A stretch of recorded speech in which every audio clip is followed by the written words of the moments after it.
Assalaamu calaykum waraxmatullaahi wabarakaatu asxaabta kusoo dhawaada muuqaalkeena maanta waxaanu ku falanqeyn doonaa goosgooskii koowaad ee laga soo bandhigay qaybta 185 ee taxanihii Gundhigii Cusmaan. Fadlan haddii janaalka cusub tahay subscribe inoo saar hore haddii noola joogto muuqaalkeena oo la garay daawada aad iyo aad ayaad mahadsantahay inteenaan guda gelin muuqaalka ka horana ku saliya xabiibkeena Muxamed sallallahu calayhi wasallam. Hadeerna si toos ah inoo guda galna muuqaalkeena maanta. Xalqadii oo dhammaystiran wax yar ka hor la soo geliyay markaasi janaalka kale halka ayaana ka daawan kartaan. waana janalkeena gulwada aad iyo aad ayadna u mahadsantiin daawadayaal. Haddana goosgooskeena ayaan halkaan iskula falanqeyn doonaa mar kale kusoo dhawaada muuqaalkeena. Haddaba goosgooska maxaynu ku daawanay? Ugu dambeyn waxaynu arkaynaa markaasi Cusmaan oo soo badbaadsada markaasi xaaskiisii Baala isla mar ahaantaasna sidaasi ay ku soo badbaaday. Iyadoona markaasi xalqadii la soo dhaafay markaasi Baala shirqool ay u dhigtay naagtii lagu magacaabay Sofia laakiin wiilkeeda Calaadin uu ka soo badbaashay. Halka Baalana markaasi Cusmaan uu waayay isla mar ahaantaasna markii uu tagay qabiilkiisa gabadhiisii ayuuna badbaadsaday isla mar ahaantaasna halkaasi wuxuu ka waayay Baala wuxuuna isir gorba Baala sidaasi ayayba ku dhimatayba.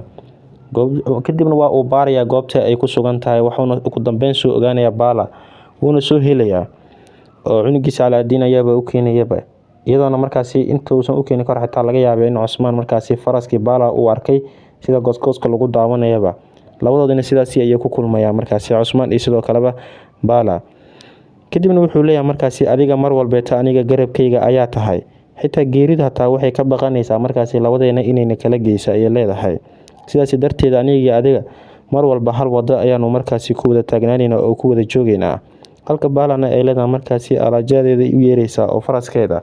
Maanta dartaada ayaanu markaasi anaga mar kale u kulanna ay leedahay. Mar walbeetana dartaada ayaanu u wada kulmeynaa. Taasina calaamada jaceylkeena waa ay leedahay. Cusmaanna waxa uu leeyahay goordham sidoo kale tan gabadheena waa la kulmi doonaa Baala waxba ka welwelin.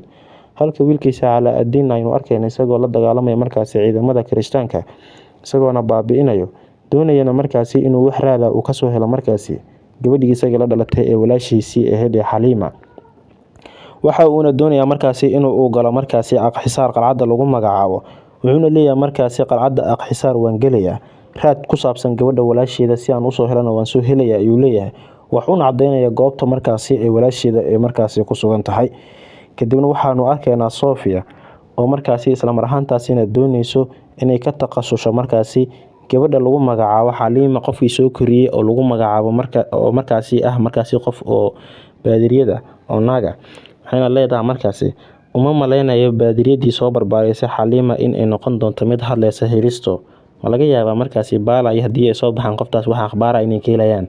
Anigu uma maleynayo inay hadlayso ay leedahay markaasi naagta lagu magacaabo Baala. Naagta lagu magacaabo markaasi Sofia waxayna ka cabsanaysaa markaasi in la ogaado markaasi gabadhan cidii soo barbaarisay.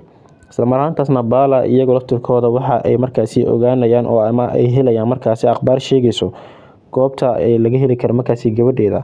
Wayna soo baxaysaa iyadoona dhahaysa markaasi gabadheedii ugu dambeyn waa ku soo socdaa maha joogtidaan kuugu imaanaya. Taa kadibna sidoo kale waxaanu arkaynaa markaasi Orhan iyo dhanka oo iyagana sidoo kale ciidanka Cusmaan u xirteen dharkii ciidanka Mongooliska soona baabi'een markaasi Mongooliski iyagoona u isticmaala markaasi dharkooda. Ama naagta lagu magacaabo Iisaan Bikee dadkoo dhan ayaa markaasi indhasar caadinaysa. Iyadoona markaasi dadkii nabadoonadii Turkida dhammaan isugu yeertay kadibna teendada ayayna soo keentay waxayna dhahday anigu halkaan wax dagaal ah umaanin imaanin amaba inaan idin dhibaateeyo idinka kaliya heshiis ayaan u imaaday. Garabkayga matiin dhamaantiin ii sheega. Iyaguna dhamaantooda laabtay gacanta saaranayaan run ahaantii waxay kala jeedaan markaasi raali baynu ka nahnay. Soo dhawow marwadeena. Diyaar waxaynu nahnaa markaasi inaan adiga ku caawino. Taasoo ka dhigan markaasi dadkaani in ay dhunsan yihiin oo waxba aysan ogeyn isla mar ahaantaasina oo ay gacanta u galeen markaasi abeesadani lagu magacaabo markaasi Iisaan Bikee. Waana ay run ahaantii ku qaldoomayaan waxa ay sameynaysan oo ay ku kadsoomayaan sida la arki karaba. Dhanka kale waxa arkaynaa wiilkeedii isagana sidoo kale oo dagaal galaya oo ma weerar qaadaya markiisii ugu horeysayba. Ciidanka marka Mongooliski laftirkiisii ayaaba la iska hor keenayba. Qaarna waxay soo xirteen qaarna waa isla iyakii la wiyo Orhan iyo dharkooda soo xirteen. Waxaana la rabaa kaliya in la isku diro sidan u badinayo. Mongooliska la weerar ay ka dhigan sheekada isla mar ahaantaasina dilayo. Waxayna ka dhigan tahay markaasi ciidamada Ologan iyo ciidamada Iisaan Bikee ayaa isdilay saasoo kale la rabo in laga dhigo oo Ologan iyo Iisaan markaasi madax la isku garasho la isku diro. Dhanka kale naagta lagu magacaabo Sofia ayaan arkaynaa iyadoo dhahayso run ahaantii Xaliima oo ah gabadha Baala xitaa iyada magaceeda ma xasuusato wax kale iska daa magaceediisan ba sheegi karinba macquul ma taha markaasi iyada tika inay ku fikirta arrinka noocaas ah.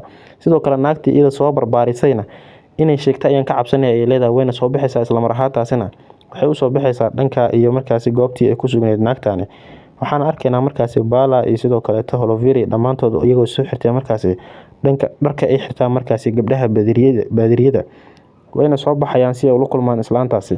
Laakiin islaantii waa la dilayaa oo waxaa dilaysa markaasi naagtii lagu magacaabayay Sofia oo waxay ku dhufanaysaa markaasi mindi si aysan naagtani u hadlinba. Kadibna Bala waxay weydiinaysaa ii sheeg gabadha magaceeda adiga aad soo barbaarisay isla mar ahaantaasina Sofia ay ku keentay. Booyina ayaa la dhahaa ay leedahay islaantana sidaas ayay meesha ugu dhimanaysaa wayna hadashay. Hatta Bala ma waxay ogaan kartaa Booyina waxa la dhahay wax kale miya kala fahmi kartaa waa may jawaabta soo maahan. Laakiin gabadhii Xaliima la dhahay hadii meesha ay joogaheed way dareemi leed waxaan ileen Booyina iyada la dhahaa gabadha Bala loo soo koriyay islaanta ay soo korisan hadii Booyina way isku dhufsan lahayd shaxda ileen anigu waxaan ahmiyaa gabadha Bala ee dhashay bay dhilaad markaasi laakiin iyada meesha ma joogto.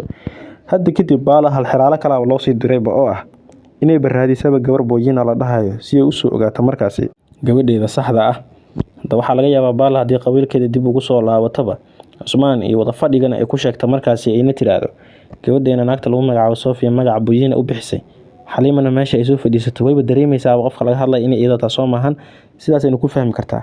Laakiin hadda sidee wax u egtaa qorshaha wax walba waa isfurfurayaan maadaama mar dhawna waxay u egtaa markaasi in wax walba la ogaan doono isla mar ahaantaasna banaanka ay imaan doonaan. Kadib ninkii lagu magacaabayay waxaanu arkaynaa markaasi Ologaan oo dhahayo run ahaantii riyo ayaan arkay Cusmaanow.